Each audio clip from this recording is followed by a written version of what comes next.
Professional wrestling is the one true sport.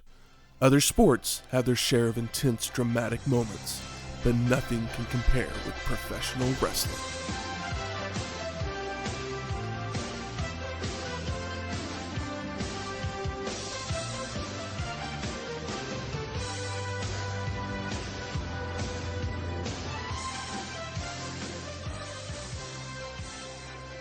Welcome to Wrestling History X, where three friends come together to talk about the stories behind the matches. I'm Matt. I'm Super Strong Mike Declaration. And I am Shinjiro Otani. That's one of the names of the show, Super Strong Men Declaration. Okay. I mean, show is like the best of the Super Junior, so it's not all in one night. Like the J Cup. The show first? Yeah. Oh, sorry. Welcome to episode 119, Best of the Super Juniors. 1? Ish? Asterisk? 1994? Yeah, because I think they took a couple of years off. Well, they used to call it Top of the Super Juniors. Oh, okay. And this is the first Best Nice. of the Super Juniors. Okay, that makes sense. I was trying to figure that out. Because it's got a little bit of Liger in it. Liger breathed some air into this, brought some bros over to fucking do some shit. So this was the first, like I said, first Best of Super Juniors produced by New Japan Pro Wrestling. They had run a similar tournament called Top of the Super Juniors since 1988. It was a round-robin tournament with 11 men running from May 26th to June 13th, 1994. So it's basically kind of what we think of the G1 Climax nowadays. Yeah, is round robin always a point thing? Yeah. Okay. I don't know a whole... I know how the G1 works, but I don't know how, like... It's a round robin. And it's a round... But it's just broken up into blocks. They didn't break these guys up into blocks. Yeah. They did just all 11 doing 10 matches each. So Sounds great. But yes, one of the tapes that we got for this, they were basically... It was 4 weekly episodes of the New Japan Pro Wrestling TV show. Yeah, the TV Asahi show they had. That covered the Best of Super Juniors. So we only got like 3 days of matches, and some of those are even just like highlights, basically. Like key moments of the match or whatever. Yeah, because they don't do like television shows, but they did record stuff, so it's like, okay, well, here's in the week of. It's kind of a lot of this is taken from their like WCW Saturday night type of thing. Their television show, they got to catch up on everything, so we're not going to get every single Best of Super Junior match because they have this tournament ran for 17 days. Yeah. But we're literally only going to watch stuff from like 4 days of the tournament. Yeah, in 17 days, but it was 17 days where each show wasn't just these matches. No. It's, they're peppered in through the other touring shows that they're doing at the time. Exactly. But we're back in Japan. Yes, we are. I'm glad we're back in Japan. We just, we don't have to deal with... schmoz? We deal with less schmoz in Japan, for sure. And it seems like we deal... It's nice when we get the big American boys in a Japan show for a match or two. Absolutely. But also on top of also nice to get away from Bunkhouse Bucks sometimes. And Philadelphia. My God. Fucking Philly. Because Japan has some good food. They do. Japan has awesome food. In Oklahoma, oftentimes it's very difficult to find it on Sunday when I need it, though. I often will find all these different things that I want to try or bring, and then Sunday rolls around and they're closed or they're out of stock or they're renovating and I'm in a last-minute scramble. Or they just don't like Shane. I mean, Shane does have a problem when it comes to ordering from places. Typically it's they get my stuff wrong, but luckily they haven't got any of the things I've ordered for this podcast wrong. However, I was going to go for an Asian-themed taco, but in the last-minute pinch, I decided to go to a personal favorite of mine, Yokozuna.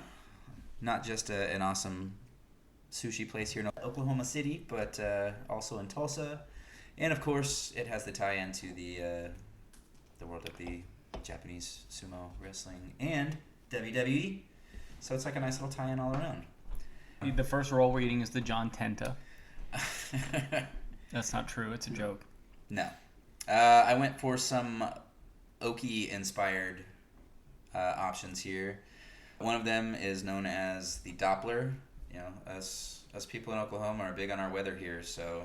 Yeah, Twister. Cool Doppler movie. 5000 Supreme, or whatever the hell they're calling it now on the weather channels. This here roll is a tempura shrimp with what's known as a hot mess mix. It's a kind of like crab mix, spicy tuna, cream cheese, some kind of goodness all mixed in there. Cream cheese, Philadelphia. Hey, stop it. Just can't get away. But yeah, tempura shrimp, the hot mess mix, some diced mango, some jalapeno, little avocado on top, some strawberries, spicy mayo, eel sauce, and sesame seed. And then I went for another local, I don't know, favorite, but a local artist. The band The Flaming Lips is popular in some crowds. And because Probably not this one. No. I mean, I was a big fan at a point in my life, but it's funny how things go in and out of style. Because I remember liking it, being annoyed by it, and then people all shitting on it. And now there's like kids that like talk to that are like 20, 21, and they are into that and the Grateful Dead, which I'm just like, what is fucking going on? That fucking 20-year-olds are listening to the Grateful Dead. Like, maybe they're on hallucinogens. I don't know. I can't figure it out. It's the hipster thing to do now. You know, get yours. If they'd like to purchase my 2003 Flaming Lips tour shirt for a lot of money, I'll sell it. Hey, it's vintage. Yeah, 2003 vintage. I'll sell it for $80. But yeah, we got the Flaming Lips roll, yellowtail, jalapeno, avocado, some red bell pepper, topped with snow crab, some tempura crunchies, and what's known as a sweet, evil, and spicy mayo. And since we're in Japan, everything is evil.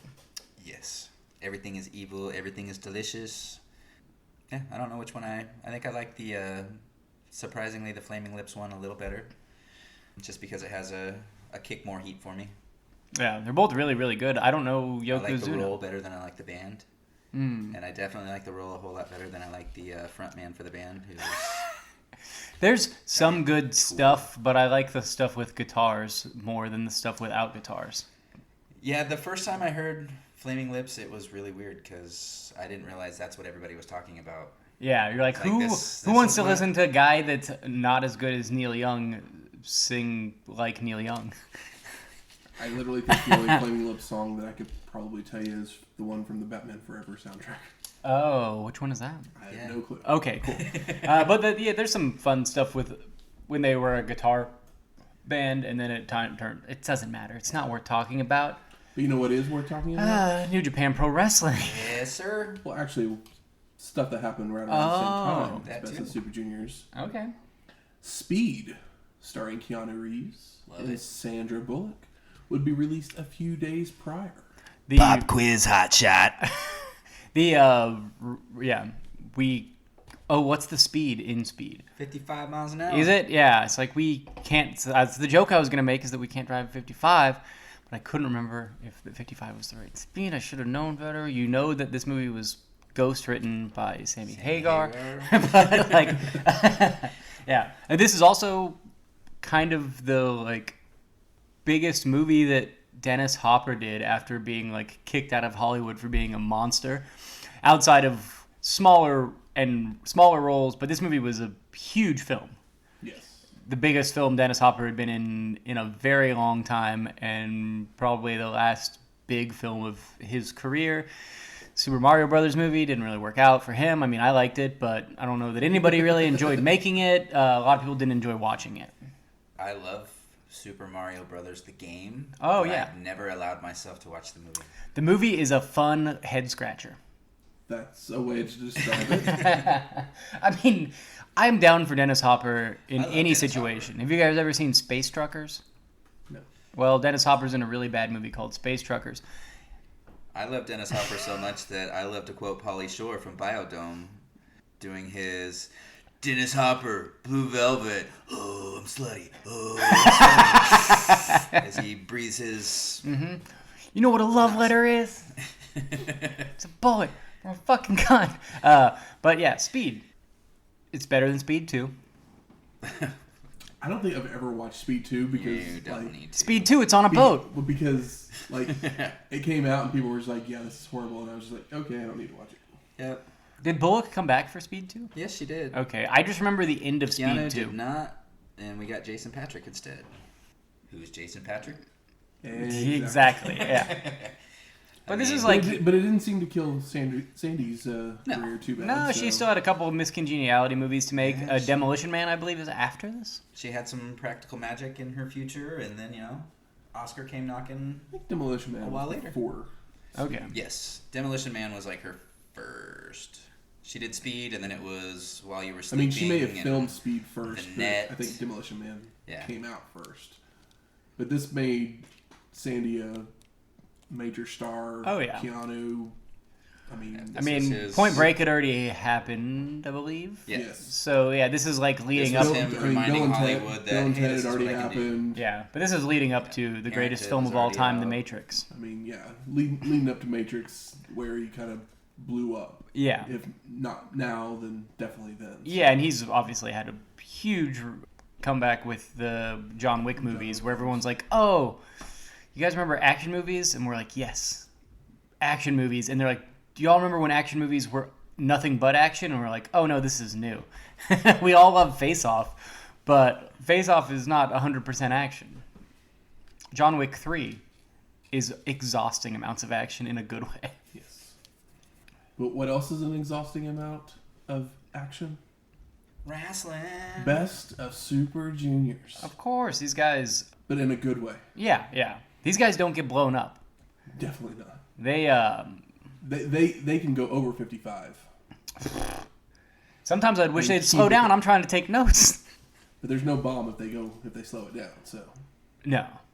But I mean, if we're lucky, we will get Liger bombs. Liger bombs aplenty. exactly. So the logo comes on the screen, and then all the competitors come out to the ring to pose for a picture with the trophy. They all have sashes on, like a beauty pageant to say who they are.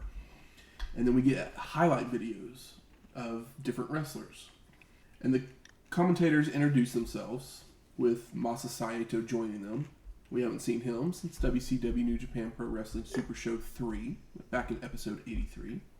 And then they throw to highlights from 1988, where Hiroshi Hase and Shiro Koshinika would meet in the finals of Top of the Super Juniors. They then go to 91, where Norio Hanaga would defeat Jushin Thunder Liger. And then also 92, in which Liger would tear the mask of El Samurai off before defeating him. Liger, you spicy boy. On to 93, we would see Pegasus Kid beat El Samurai to be champ. They put the white boy over. Poor El Samurai. Liger was like, Surprised me. "Oh, I know talent when I see it." But these first four matches that we're going to cover, they all come from Sumi on May 26th with an attendance of 3,800 people. Oh, that's almost as much as showed up for WCW last time. And this was probably a small Gymnasium. tour or whatever. Yeah. So they do it. It hits different in Japan. So our first match, Super Delfin versus Taka Michinoku on day one of the tournament. And both these guys were from Michinoku Pro. So we had a few guys that weren't just New Japan. Yeah. A couple guys thrown in from Similar to other places. JCast, or J Cup. Shout out my favorite podcast. But we've seen these guys recently, and of course we're gonna see them again here. They're the best of the Super Juniors. We cut to Taka tossing Delfin to the ropes, only for him to come back with a clothesline, start running the ropes again to hit a head scissors takedown, before sending Michinoku to the corner, which Taka leaps up onto the ropes to moonsault over the charging Super Delfin. before hitting a belly-to-belly suplex. Michinoku ducks a clothesline, hits an atomic drop, and a drop kick to send Delfin to the outside, before flexing on everybody by faking a dive to the outside. But that jump off the top rope is not like off the buck. He jumps up to the buckle, jumps a couple feet onto the rope, like basically the center. It's crazy, right? It's just like, okay, sir. Back in the ring, Super Delfin with a stalling brainbuster for a 2 count. Goes to a camel clutch before the two start slapping each other. Taka begins to run the ropes, but is hit with a drop kick, sending Michinoku to the floor, followed by Delfin flying out with a plancha. Back in the ring, Super Delfin charges into a big boot, allowing Taka to hit a sunset flip for 2, followed by a victory roll for a near fall. Drop kick sends Delfin out to the floor, so Michinoku leaps up onto the ropes, springboarding himself with a crossbody onto Super Delfin. Oh my gosh, that's Nice. I called it early because one of my first notes is the brainbuster. My hand wasn't quick enough for this match. Taka goes for a vertical suplex to bring Delfin back into the ring, but Super Delfin floats over and the two trade waistlocks before a back elbow dazes Michinoku. Delfin goes for a running clothesline, but Taka ducks and hits a bridging German for a 2 count. Hurricanrana for a near fall by Michinoku, but then charges into a big boot in the corner, followed by a step-up enziguri by Super Delfin for a 2 count. Delfin dazes Taka with a boot in the corner once again. He then climbs to the second rope to hit a tornado DDT and a rolling German suplex into a bridging German suplex for the pin and the win. And the Delfin pin is that weird leg lock pin where he does this. The Delfin clutch is what Okay, it's called. I didn't know what it was called, but it's unique to him for sure. See, I remembered seeing you write Delfin clutch in here, but I didn't know exactly what the hell the Delfin clutch was. Yeah, it's like he'd kind I of was waiting for the whatever the hell his name was, Rusev little camel clutch looking thing that he used to do. Yeah, but he's got kind of the legs twisted. He crosses the legs, Yeah. and then basically bends them back over onto the shoulders. A little bit of leverage pin. Yeah. We then go to our second match. Dean Malenko versus El Samurai. Also on day 1. Could Dean Malenko get a win? I mean, in the J Cup, it was a single elimination thing or whatever, so we only got the one Malenko match. So, maybe we'll see him twice tonight. Who knows? We join the match in progress as Malenko delivers a back elbow and goes for a crossbody, but is caught and countered into a power slam by Samurai for a 2 count. Body slam and El Samurai heads up top for a senton, but Dean moves in time, allowing him to hit a tiger driver for the pin and the win. Senton off the top onto the flat back bump, probably going to knock the wind out of you. On to our third match of Shinjiro Otani versus Wild Pegasus on day 1. We join this match in progress as well, as Pegasus hits a backbreaker for a 2 count. Otani fires back with right hands, hits a dropkick before going out to the apron, only to return with a springboard dropkick to Wild Pegasus' neck. Jesus for a near fall. Christ. It's Yeah. This is not. Sometimes you get a drop kick and they'll be like, oh, well, they didn't get all of that one. He got all of this and more than either of them bargained for. Like Owen Hart a couple weeks ago kicked Brett's leg out from under, or kicked his leg out from his leg. Yeah. Pegasus' neck just got kicked out of his neck. Yeah. Spinning heel kick, bridging German for 2 by Shinjiro, picks Pegasus up into a full Nelson, but Wild Pegasus reverses it into a dragon suplex for a 2 count. Chops in the corner before Irish whipping Otani for a flare flip to the apron, where Shinjiro goes for another springboard dropkick, but Pegasus just shoves him away to avoid. Yeah, the SWAT down, after taking that, these guys. Wild Pegasus goes for a clothesline, which Otani avoids and looks for a crucifix, but he slips and ends up arm-dragging Pegasus before trying a spinning heel kick that Wild Pegasus avoids as well, hitting a clothesline for a 2 count. Power bomb from Pegasus for a near fall. Goes for a vertical suplex, but Shinjiro floats over and rolls up Wild Pegasus with his legs for a 2 count. And the big chance for Otani, I'm not sure what promotion he's from. He's New Japan. He's New Japan. He's not a guy I'm super familiar with. But they're not pro Gaijin right now. Otani goes for a tombstone piledriver, only to be reversed by Pegasus before coming off the top rope with a diving headbutt. But Shinjiro moves in time. Otani then heads up top, only for Wild Pegasus to meet him there, getting Shinjiro into an electric chair predicament. But Otani reverses it into a sunset flip for the pin and the win. The Pegasus has fallen. I hate to say it, but I feel the need to. Wild Pegasus neck kick and head to mat. Seeing CB take head bumps always hurts today. It's just like, ooh, they feel bad. It feels bad for anybody and everybody, but feels a little worse and harder to watch when you know, when you know, the in-game. when you know, it's, yeah. We have one more match from day one. It's our 4th match. Dave Finley versus Jushin Thunder Liger. The David Finley? You're like, Dave Finley. No. Yes, that is Finley. That was a shocker kind of looking at him. I've never seen Dave Finley with long brown hair. I've only ever known Finley to have the short hair, kind of flat Bleach top, blonde. bleached. Yeah. I mean, he looks like a big Hoff's dad here. Oh yeah. He went from being It's like big best Hoss of dad the- there to being, big Hoss Irish daddy in WCW, and then It's like having Junior? a little- Junior? what the hell was it? Yeah. Leprechaun in his pocket. Yeah, he's a bologna sandwich away from being a heavyweight, it looks like. Like if it wasn't for Finley, we wouldn't have Hornswoggle. Thanks, world. We join this match in progress as Liger hits a running senton for a 2 count, followed by applying a head scissors, which Finley reverses into a leg lock and a bow and arrow hold. European uppercuts and a flying forearm continues the attack before raking the eyes of Jushin multiple times, followed by an Irish whip and charges in with a shoulder tackle.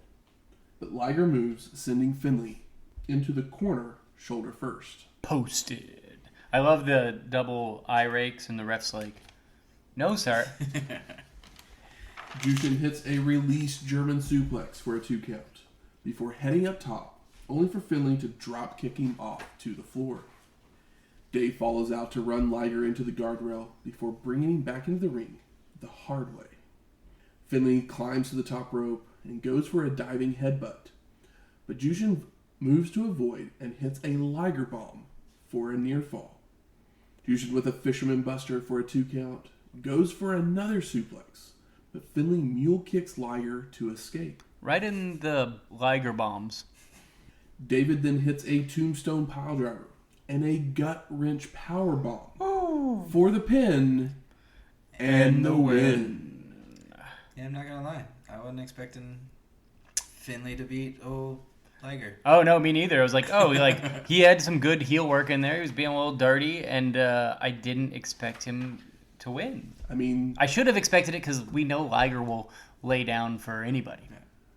I should have expected also. He'll lay down in the right spots for the. He's not afraid to do it. That's So why I he's was one of the saying, best. Having not seen Finley outside of a WCW or WWF ring, it shouldn't surprise me that he's actually winning matches. Yeah. Liger is kind of the anti-Hogan. It's like, oh yeah, sure, I will do whatever I think is best for pro wrestling. but we also know New Japan likes to have those upsets on day one to kind of get people going, oh no, our favorites, because while Pegasus and Liger are probably the 2 favorites for the tournament, because Pegasus won the last year. Yeah. Liger is fucking Liger. Yeah. Like he's the mastermind here. So two of the favorites have now taken a loss on day one of the tournament. They got, if this was a bracket, the bracket would have been busted. But it is a round robin, so everyone just gets 2 points for a win, and they move forward to the next matchup. But we then move to Disc 2, basically. And the announcers are discussing what has happened since day one of the tournament. Catch up on those results. We see a list of names. They're all in Japanese, so I can't really tell you who's in first place at this point. But these next 3 matches were held in Sendai, Miyagi on June 1st. I do like that everything's in Japanese except for Taka. It just says Taka. And on the, the scorecard, if you will. So we get our 5th match. Wild Pegasus versus Dean Malenko. And all I'm thinking is, this has got to be a barn burner, right? They're brothers. They're bros. And this is on day 7 of the tournament. It's joined in progress as Dean turns Pegasus over into a Texas cloverleaf, only for Wild Pegasus to make the ropes. Malenko pulls Pegasus out to the middle of the ring and looks to apply the cloverleaf once again. But Wild Pegasus cradles him up for a 2 count. Pegasus comes back with a body slam, goes up top for a diving headbutt, but Dean moves in time. Yeesh. Malenko with a tiger driver for a near fall. Goes for a clothesline, but Wild Pegasus ducks and tries for a crucifix, only to turn it into a sunset flip for a 2 count. Pegasus then goes for a body slam, which Dean floats over. So Wild Pegasus gives a back elbow and starts to run the ropes, only to be kicked by Malenko and looks for another tiger driver. But Pegasus fights out to reverse it into a backslide pin attempt, which Dean blocks. So Wild Pegasus then floats over into a cradle for the pin and the win. I mean, it's a great reversal. Yeah, that whole last sequence is just artful. Yes. Just oh yeah, it's when I was oh it's Dean and Peggy. It's all right, well there's gonna be something impressive in here, and that last sequence really got the blood moving. So we go to our 6th match. Dave Finley versus Masayoshi Motegi. And this match is also on day 7. Motegi is from Wrestle Dream Factory. So he was our other non-New Japan guy. It's a hell of a name of a promotion that I've never heard. Wrestling Dream Factory. We join this match as Finley hits a rolling fireman's carry and a powerbomb. He tries for a clothesline, only for Motegi to duck, and take him down with a crucifix for the pin and the win. Lost to a crucifix. I know. That's the Finley I know. That rolling fireman's carry, real great way to if you're gonna, you're just trying to show us the end. I'm all right, well, it's a good starting point. So now we go to our 7th match. Super Delfin versus Black Tiger. 2. On day 7 as well. Black Tiger number 2. Yep. Okay. I'm wait, is this their second match? Yeah. But it's still the same one that we know. Yeah, yes. And it always takes me a minute to remember that too, until I actually see him move around in the ring. It's oh yeah, because the hair, it throws me off. I always forget about his bleached hair. Yeah, it always throws me off too. I'm oh, it's Chris Jericho. And I'm it's not Chris Jericho. It just looks like it could be Chris Jericho. That's right. This is a tiger, not a lion, okay? Black Tiger comes off the top rope with a frog splash for a 2 count as we join the match, and follows it up with a fall-away slam for a near fall. As soon as that frog splash comes in, you know who it is. Yep. Tiger goes back up top, only for Delfin to meet him there this time, and arm drag him down to the mat, before hitting a victory roll for a 2 count. Super Delfin looks for another victory roll, only to transition into a sunset flip, but Tiger stays up and punches down. I love that. Black Tiger with a brain buster for a near fall. Hits a second rope tornado DDT for the 2 count. He then sets Delfin up on the top, but Super Delfin fights back, knocking Tiger to the mat. The crowd is pumped for this match, by the way. As they should be. Allowing Super Delfin to hit a tornado DDT of his own for a near fall. I'm not sure if this is the show of German suplexes or tornado DDTs. A little bit of both. Yeah, I mean, if you had to pick two moves, those they're going hand in hand. They're tagging in and tagging out. Who's the hot tag? Black Tiger then hits a pop-up power bomb for a 2 count. He goes for another one, but Delfin reverses it into a DDT and then applies the Delfin clutch for the pin and the win. Pop-up power bomb. Fuck yeah. Yeah, that match ruled. Yeah, that was good. I mean, all of this has been very good. We move on to disc 3 for us. Yes, not day 3, But another day. And the announcers are discussing what's happened again in the last few days. And we're now in Takamitsu Kagawa on June 8th for our next 3 matches with an attendance of 2,950 people. And once again, they do show us the records of the competitors. Still in Japanese, so I'm still not real sure who's in first, second, third, fourth. I have an idea of what matches Taka won. Exactly. What is the Taka theme song? He says the F word. Yes. Oh, that's right. I can't ever remember. He's not using it at this point. No, he's not. But every time I see him now, I just think about that. So we go to our 8th match. And this is from day 12. Dean Malenko versus Tokimitsu Ishizawa. Now, Ishizawa was a young lion still. So he was the only young lion in this tournament. In black trunks, baby. But he would come back from excursion as Kendo Kashin, which is a name that we'll become more familiar with as we go. Join it in progress. Yes. As Malenko is taken down with a DDT for a 2 count. But Dean comes back with an Olympic slam before locking on a Texas cloverleaf, which Ishizawa escapes momentarily. So Malenko goes to apply it again, only for Tokimitsu to roll up Dean for a near fall. Several right hands from Malenko when Ishizawa would leap to take Dean down into a cross arm breaker for the submission and the win. It's cool the way he, Dean throws the rights, and then he just catches a right with his legs into an armbar submission. It's picturesque. It was super quick, and I was just like, whoa. I had to rewind it and watch it again, because I was just like, that was so quick with Dean just, tapping.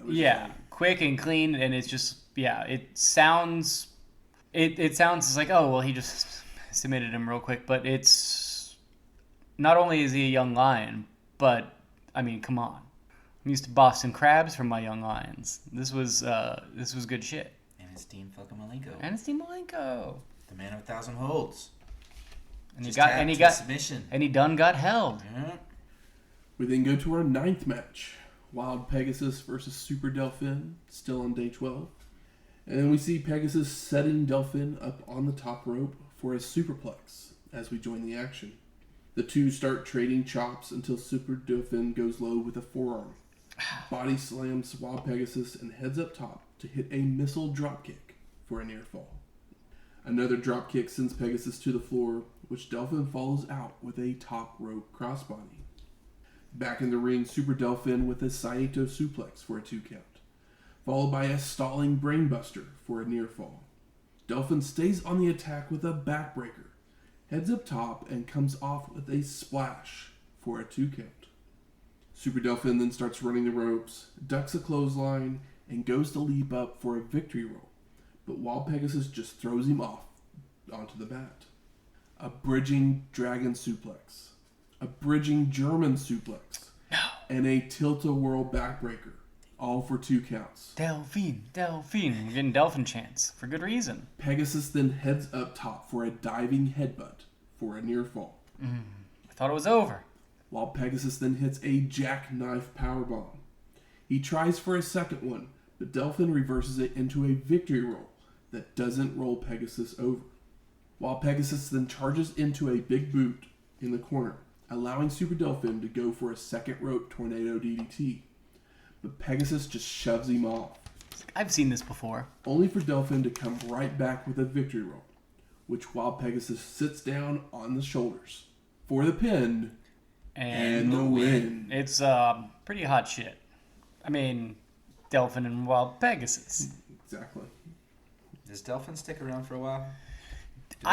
After watching this, I dug into Delfin, and like, I feel like his most famous stuff is the New Japan stuff, and then he just kind of works like smaller promotions that aren't. Well, he's the ace of Michinoku Pro. Yeah, and people don't talk about Michinoku Pro a whole lot, and he's just one of those. I'm pretty sure that, to date this recording, that I think that he was on the schedule for the Hana Kimura Memorial Show. So I think he's like still around, but he never, like, considering what we've seen in just recently going through the show we do here, he doesn't seem to get to the highs that we might assume or were potentially capable of what we see in ring. Yeah, is a way to put it, I guess. So we're headed to our 10th match.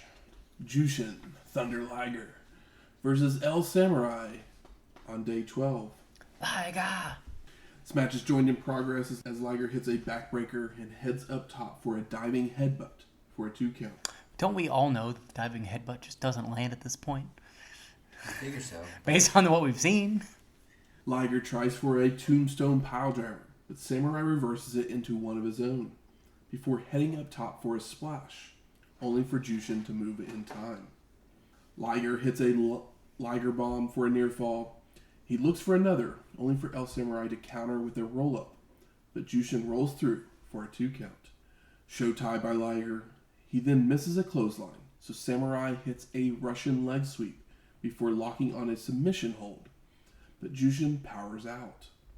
El Samurai with a power bomb, a neck breaker, and a back suplex for a 2 count. I mean, just give it all to him. He tries for a crucifix pin, but Liger counters it into a Samoan drop before heading up top for a missile dropkick, which Samurai shoves away. He must have watched some other matches we've seen. El Samurai then goes up to the top rope for a missile dropkick of his own. He then hits multiple inverted DDTs for the pin and the win. Those drop kicks to the back of the head are real. And again, not expecting Liger to lose this. That's the thing about like exploring One of the best of Super Juniors, like just exploring the career of Liger in general. It's like the man is not afraid to stare at the lights, and that's kind of one of the reasons that he means so much to people.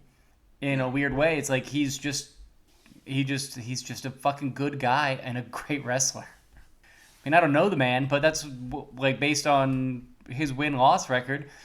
There's a good chance that it could be 50-50 if you took every match that's recorded on Cage Match. Honestly, it could be like that. And how many matches did they have? I mean, leading up to this, are these all of the matches?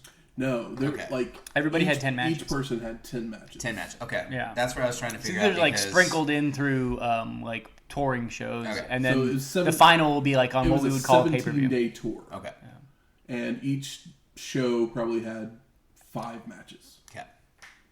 We're just seeing some of them. Yeah, that's where I was trying to figure out, like, okay, we've seen Liger lose twice, but now he's going to move on into the finals. So that's where, as I was watching, like, most what likely, the fuck? as probably most likely his only 2 losses Yeah. of the entire show. Yeah, probably one of the reasons that they were such a thing that was recapped on television, because So we move off to Disc 4 for us, which was called, what was it? Super Strong Men Declaration. Yeah, because I was looking at that thinking, shit, it doesn't say the same title. They gave me the wrong thing. Super Strong Machines Declaration.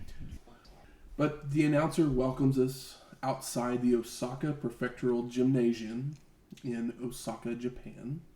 Is that Osaka Joe Hall? No. Okay. He would go over the standings to tell us who would be in the finals of the tournament.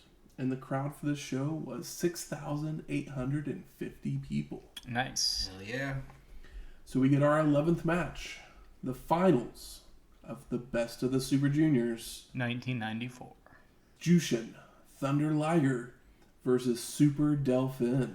Liger. Because Super Delfin, a bit of a costume change here. A little bit. Delfin is out in a half Liger, half Delfin look. And that Yeah, and fucked with my head. it fucked with way my too head a much. little bit, but once you realize, it's like, well, Delfin, he doesn't, his, Fuck with Jushin's head, too. it's, Delfin's sleeveless. Yeah. And if he wasn't sleeveless, it would have been a lot more difficult. I mean, all I really had to do was look at their mask, and Yeah, for I sure. knew right away. But it was just I kept looking, thinking when the match first started. Okay, well, it looks like Jushin, but what if they dressed up as him? What if he actually got a different costume? yeah, for yeah. This one? Are they going to make this goofy? Probably not. We're in No. Japan. So the two trade arm bars and leg locks to begin when Jushin transitions into a camel clutch, only for Delfin to escape quickly and start kicking Liger. Jushin then hits a tilt-a-whirl backbreaker and locks on the Romero special. Super Delfin escapes momentarily, only to be placed into a head scissors, which he reverses it into a headlock. Neckbreaker by Delfin begins choking and locking on a head scissors of his own, before hitting multiple knee drops across the face. Kind of Flair style knee drops. A little bit. The two start running the ropes, where Liger hits an arm drag, only for Super Delfin to come back with an head scissors takedown and a dropkick to send Jushin to the floor. Delfin looks to fly out of the ring, but Liger moves away, so Super Delfin poses for the crowd instead. Delfin, Delfin. Back in the ring, Delfin stays on the attack with a body slam before turning Jushin over for a single leg crab, but then transitions into a Boston crab, which Liger powers out of. He has that single leg crank before the crab, and he just has one of his other foot on Liger's head, and I'm just like, oh, that's so good. Also, Delfin's gear he's got a dolphin on his chest. It's great. Super Delfin goes right to a camel clutch before slamming Jushin into a turnbuckle. Goes for mounted punches, only for Jushin to escape with a power bomb. I mean, if you can escape with a power bomb, it's a pretty good way to escape. Slam that fucker on his head. Mm-hmm. Multiple drop kicks to the knee of Delfin. Liger with a knee drop to the same knee before locking on a figure four, only for Super Delfin to roll his way to the ropes to escape. Chops by Jushin, goes for a kapoo kick in the corner, only for Delfin to move out of the way of it. Ah, so, more damage to the leg. I think this might be smart wrestling. A little bit. Liger goes for an enziguri, but Super Delfin ducks, allowing Jushin to come back with a back suplex. Oh, he ducks, but then he hits a pose. Liger misses a showtie, allowing Delfin to hit a drop kick to send Jushin to the floor. Super Delfin then leaps to the top and flies out to the floor with a crossbody. Delfin, Delfin. Back in the ring, Liger runs into a big boot, and Delfin hits a sunset flip for a 2 count, followed by a victory roll for a near fall. Super Delfin stays on the attack with a Saito suplex, a body slam. He comes off the top with an elbow drop that Macho Man would have been proud of for a 2 count. Fuck yeah. Delfin goes for a pile driver, And it's hot. The crowd is stomping up a storm. but Liger counters into a tombstone pile driver of his own before coming off the top with a diving headbutt No, don't do that. that Super Delfin avoids. Oh my gosh. When in doubt, don't headbutt. That forces Jushin to the floor to recover. Delfin follows out with a double axe handle, a DDT on the concrete floor. Ooh, I mean, we had the big elbow and then double axe handle to the floor. Those are Macho Man's biggest moves outside of the toddler walk. Greatest hits right there. Yeah. Very true. Delfin then runs Liger into a ring post before Posted. hitting a hurricanrana off the apron. It's pretty scary. Jushin doesn't make it back into the ring until the very last second. At 19, man. Super Delfin then hits a second rope tornado DDT and locks on the Delfin clutch for the pin. And no! Liger kicks out. For sure it was him. Crowd stomp. Super Delfin goes for a super back suplex, but Jushin floats over and lands on top for a near fall. Liger tries for a suplex, but a mule kick by Delfin phases Jushin long enough to send Super Delfin running the ropes, only for Liger to come back with a kapoo kick to send Delfin out to the floor. It's hot. It's hot in here. Jushin flies to the floor with a somersault senton over the top rope. Oh my god. Back in the ring, Liger hits a top rope hurricanrana for a 2 count. Goes for a Liger bomb, which Super Delfin reverses into a roll-up. Oh my god. Only for Jushin to roll through Oh my god. for a 2 count. He does it's almost like does a popped up Hurricane Rana type of vibe. Liger rolls through. It's a lot of emotions really quickly. Seamlessly. Liger sets Delfin on the top rope and hits a superplex for the pin and the win. And Jushin Thunder Liger is your best of the Super Juniors winner. I know, and he, yeah. But the thing is that it is surprising at the same time because he's he didn't win the last J Cup. No. And hasn't won every Super Junior tournament. So, he rides that line where it's exciting when he wins and it's meaningful when he loses. Also, nice to see that a superplex ended a match. Yes. Absolutely. Yeah, I mean, Vern Gagne would be proud of a superplex being not only sold, but leading to a pin and win. So I ask you, gentlemen, what are your overall thoughts of Best of the Super Juniors 1994? Wow. I mean, it's one of those things where the more of the match we got, because a lot of these are clips or ending sequences. The more of the match you got, the better the match was. So it makes you kind of long for seeing everything that led up to some of those ending sequences, because you're like, oh yeah, that was really cool, but wrestling is storytelling. Yeah. So the best stuff here is the stuff that is given the most time. So it's kind of hard to be like, oh, well, there's a lot of innovative and great stuff throughout. And really cool stuff that happens, but leading up to it is what makes it count.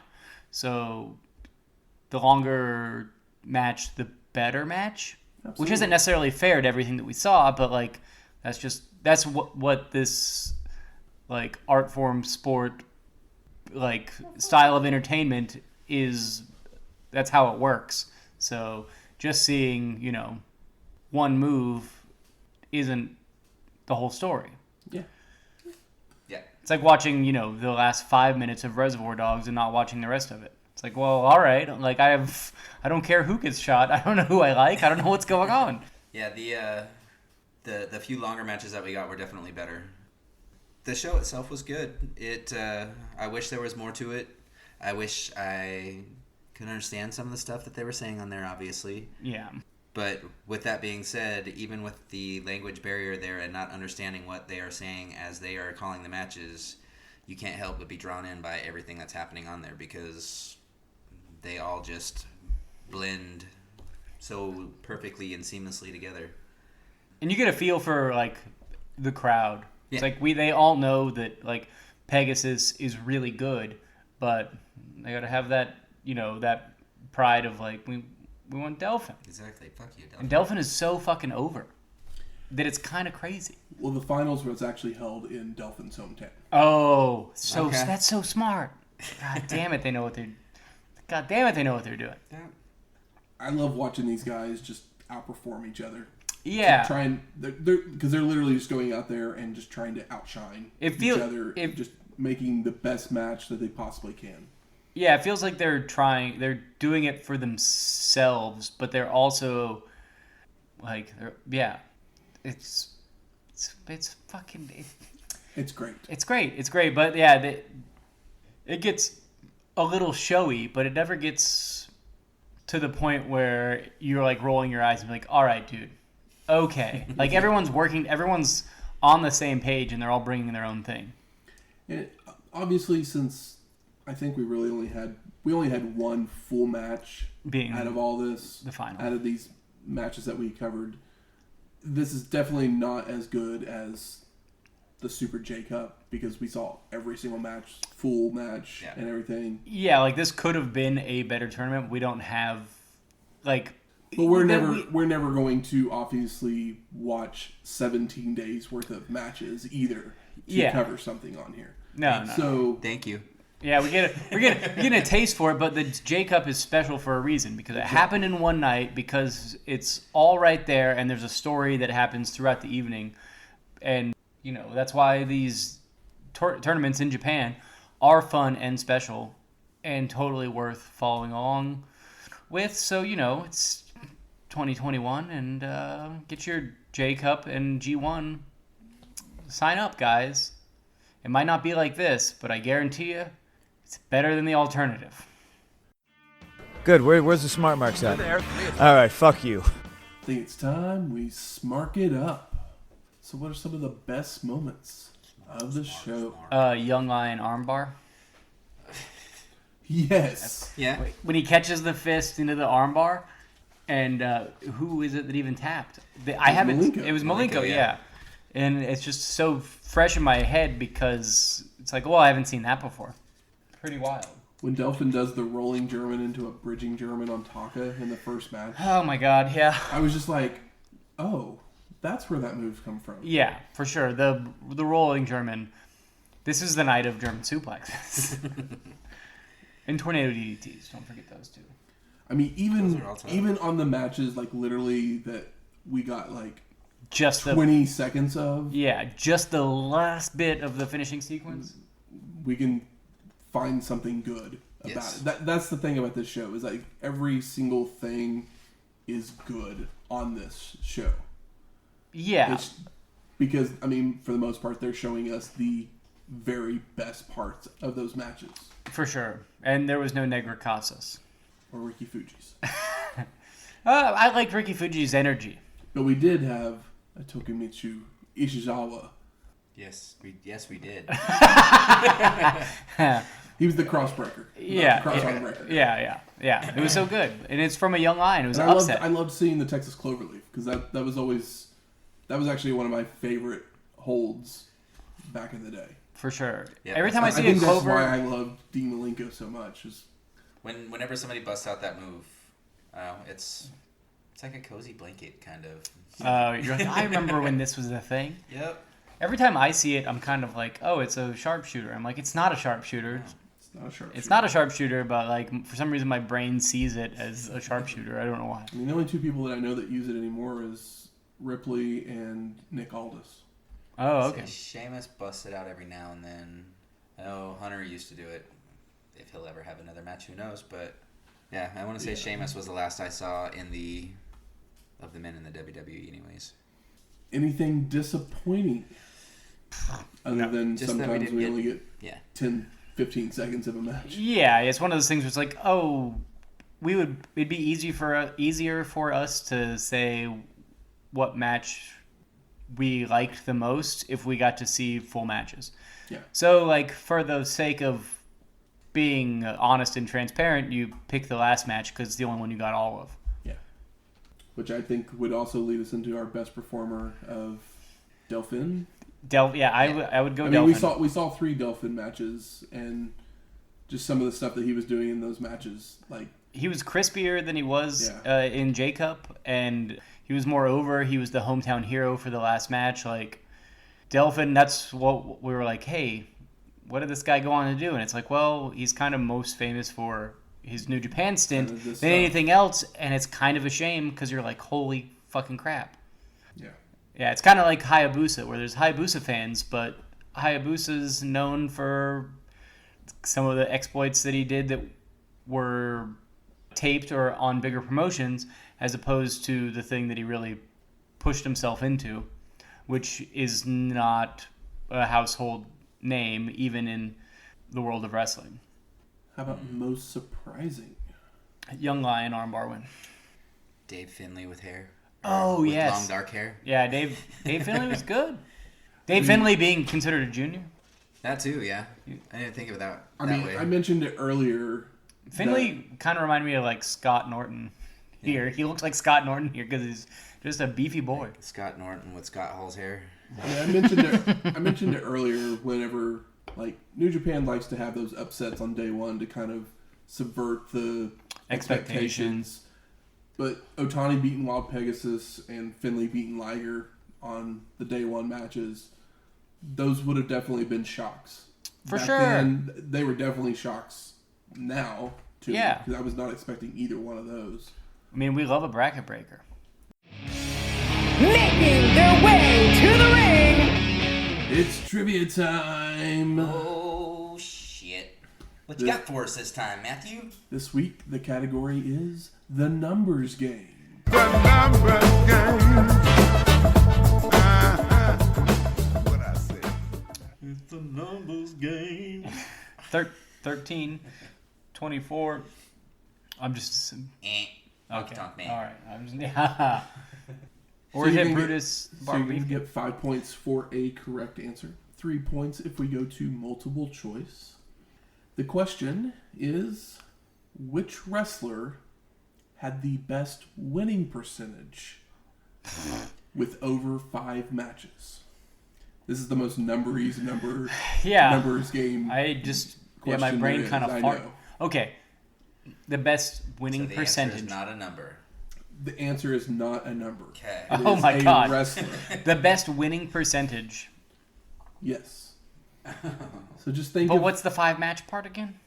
They just had to wrestle over 5 matches. Because obviously we had, I we had got quite you. a few people that we saw wrestle 1 match and they won it. So obviously they would have a 100% winning percentage. I gotcha. So I kind of qualified it with 5 matches. This is a tough one. You're talking like full-on pins. Wins. Full-on wins, the pin and the win. So if he was in a tag team that lost, he got a loss. If he was on a Survivor Series and he wasn't a Survivor, he got a loss. I mean, we're all just He like was in the thinking Royal of Rumble and he didn't win. He got a loss. Oh wow, we're thinking of the big golden giant though, right? Do you guys want to make a guess? The Or king, go the king to of the multiple choice? eye rake. Do you want to just do multiple choice? Or do you want I mean, I do you don't have an answer that you're... I mean, I will submit myself to multiple choice because I need the points. I can't lose. I'm going to, but I can't. Can't allow it. It's not my favorite wrestler of all time, Tom Zink. Unfortunately, he was kind of born to lose. A little bit. Z-Man, yeah, because he's No, we're not talking about sleeping, Z-Man. It was a joke. looking up at the lights. Yeah. I'm Probably down up for there. multiple choice. Shane, Then I'm you got a thinking, guess? Yeah, let's just go multiple choice. I'm down for multiple choice. Okay, your multiple choice options are Dusty Rhodes, Hulk Hogan, Ricky Steamboat, Ultimate Warrior. I am going to, based off of the last episode, go with Ultimate Warrior for the sake of making bad decisions. Like some people named first name Ultimate, last name Warrior. That answer is correct. Oh my god! Yep. There's Once I something- heard that one, I was like, yep, that's the one. Yeah, there's something so great about Matt. You should really be. Why are you not the Who Wants to Be a Millionaire guy? You're very good at this. So you guys ready for some bonus questions? Sure. Great. Price is Right rules. Mm-hmm. Okay. Give me the winning percentage. 82%. $1. Oh my gosh. You son of a bitch. Shane's going with the I'm sorry for calling your mom a bitch. 1%, and that would get Shane 2 points. Woo! It's okay.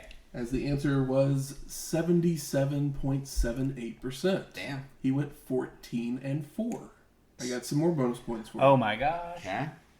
I got the rest of the top 5. Uh, Write down 5 names, Okay. and any of them that are on my list, you get a point for. Is this from episode 1 to... Episode 80. So it's 83 to 92. And if they were in a tag team but also had a solo, their tag team losses would count against them? Yes. Okay. All right. I got a weird list. I was like, I can't overthink this. All right. Weird variety here, and some of them are just stupid to be on here, but... All right, Michael, go ahead and read off your list. Hulk Hogan, the Stinger, Flair for the Gold, Honky Tonk Man, and then we're going Hawk of the Road Warriors. See, that was one I had on there too, but then I took it off because... Yeah, the Road Warriors don't lose. How about you, Shane? I also have Hogan. One Mr. Arn Anderson. I have a Jake Roberts. I have a Kurt Hennig. And for some reason, a Terry Taylor. Ooh, I love Terry Taylor. Well, this wasn't a very fun question because you only both got one each. Oh my gosh. Obviously being Hogan. Yeah. Who was second place with 75.86%. Tied for third place with 75% of winning percentage. Jimmy Valiant and Samoan Savage. We've seen... would not have guessed I don't either one even of remember those. 5 Valiant matches, and I like Valiant. I'm a fan. And then tied for fifth place with 71.43%, Ricky Steamboat. Oh my gosh, I feel like the boat always loses. He just goes away instead of losing. Doink the Clown. Oh my god. And Giant Gonzalez. Oh my god. Yeah, we were I like... guess you did have 5. I guess if you don't wrestle much. Ish. Well, see, that's what I was thinking of at first, too, was, all right, So what Virgil, was- no. Sapphire, she only had, like, 2 matches. Yeah.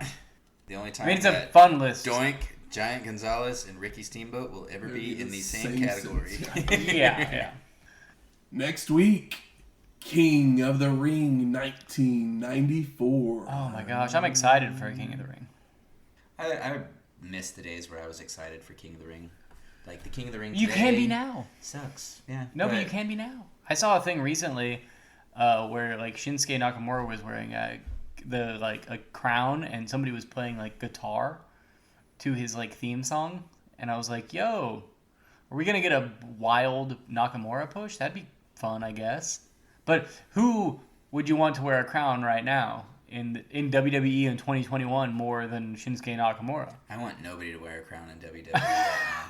I want the damn crown to go away for a few years so that No one's I had can- one in a while, right? They just Oh, call him we- King Corbin. Yeah, we It's not still the have King Corbin. He just has a different type of crown now. Oh, He yeah. has They like just a need to Game go of back Thrones. to a one-night tournament. Yep. And the winner getting a title shot at SummerSlam. You That's know what they need to go how to. much I love the Wrestling Classic. The Rolls Royce of wrestling shows. Where somebody won a Rolls Royce. That's what they told me. Music from this week's show is The Score by Emerson, Lake, and Powell.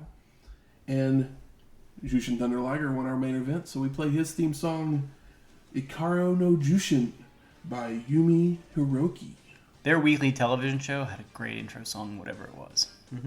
Just want to put that out was there. The Score. Oh, by really? Emerson, Lake, and Powell. Oh, okay. It was very good. That's why it's their theme I song. know, but just ELP, man. first band I ever saw live. That's right. You saw Paul. Palmer, for sure. But I mean, he was the OG. If you like this episode or any of our other ones, please go out there and rate and review us on iTunes, Stitcher, Google Play, or wherever you find your podcasts at. If you have any questions, comments, concerns, recipes? Recipes. Come on. We're going headed to- Where are we going? The King of the Ring is... Baltimore. I had it written down. Yeah, it's right here on my paper. We're going to Baltimore. Ooh, we're going back to Maryland. We had crab cakes last time. What the hell are we going to have from Baltimore now? hard drugs and harder times. Hey, the harder the better. But if you have any of those things, please email us at wrestlinghistoryx@gmail.com. Not hard times or hard drugs. Oh no, we're kidding. These are If jokes. you could email hard drugs, that'd be impressive. Yeah, if you could No, email hard I've drugs. received those emails before. Yeah. Those are just a scam.